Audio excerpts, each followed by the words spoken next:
Buongiorno a tutti ragazzi, secondo le ultime previsioni meteo, a parte il maltempo che dovrà arrivare al sud Italia e poi colpirà dopo il nord Italia, però è atteso un carico di neve sull'Italia, quindi ci saranno copiose e abbondanti precipitazioni nevose, quindi nei giorni scorsi ci sono stati accumuli anche superiori ai 70 centimetri già a partire dai 1300 metri, quindi ci saranno nella giornata di domani altre nevicate sulle Alpi centro-occidentali a partire dai 1000 metri di quota.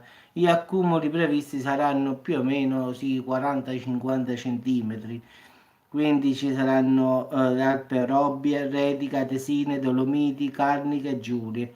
La quota sarà in lieve rialzo con fiocchi, diciamo ragazzi, a partire dai 1200 metri, però ci saranno anche accumuli sui settori montuosi del Friuli Venezia Giulia, quindi anche qui si potranno avere delle punte, diciamo, di 70 centimetri tra il Friuli Venezia Giulia e il Veneto.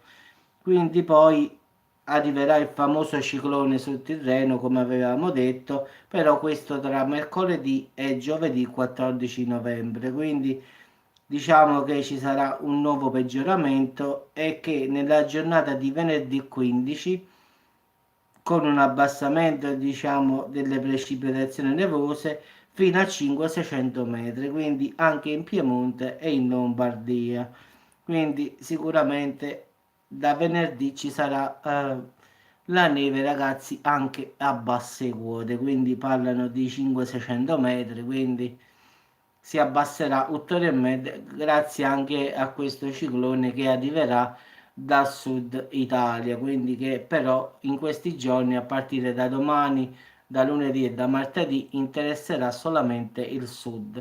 Poi dopo arriverà anche a nord Italia, quindi farà precipitare già diciamo, le temperature che già stanno molto basse e quindi si potrà avere la neve anche fino a 500-600 metri, ragazzi. Quindi vi auguro buona giornata e ci risentiamo dopo. Ciao a tutti.